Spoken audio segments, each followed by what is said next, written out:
এবার মেশিনটা চালানো আমি দেখাচ্ছি কীভাবে চালাতে হয়। এখানে যখন এল আছে মানে এটা লিটার, লিটারে যদি কাউকে দিতে হয় তাহলে এল থাকলে এবার ধরুন 1 লিটার, তখন 1 চাপলেন। যদি এটাকে 12 লিটার করতে হয় 2 চাপতে হবে, করে এখানে স্টার্ট করতে হবে। স্টার্ট করলেই শুরু হয়ে যাবে যাওয়া। ঠিক আছে, এই যে স্টার্ট করে দিলাম, শুরু হয়ে গেল। ঠিক আছে, এবার যদি আপনি পয়সাতে দিতে চান তখন এখানে এল অ্যান্ড পি যে সুইচটা আছে, এই সুইচটা লিটারটাকে এলটাকে পি করতে হবে। এই যে পয়সা হয়ে গেল। এবার কেউ যদি 100 টাকার মাল নিতে চায় সে 100 দিল, দিয়ে এটাকে সেট মানে 100 দিয়ে স্টার্ট করে দিল। স্টার্ট করে দিলে তার কাছে 100 টাকার মাল যাবে।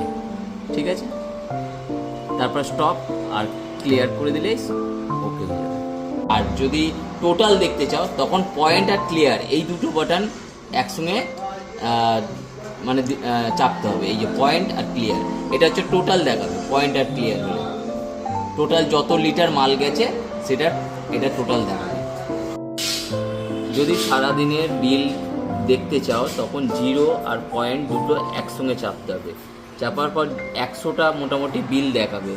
সেই 100টা বিল যদি পুরো দেখতে চাও সেখানে হচ্ছে এই 3 বাটনটা চাপলে ওপরে যাবে, আর 1 বাটনটা চাপলে নিচে আসবে। মানে নিচের গুলো যা যা ডেলিভারি মানে যা যা কাজ হয়েছে সেগুলো সব দেখা যাবে।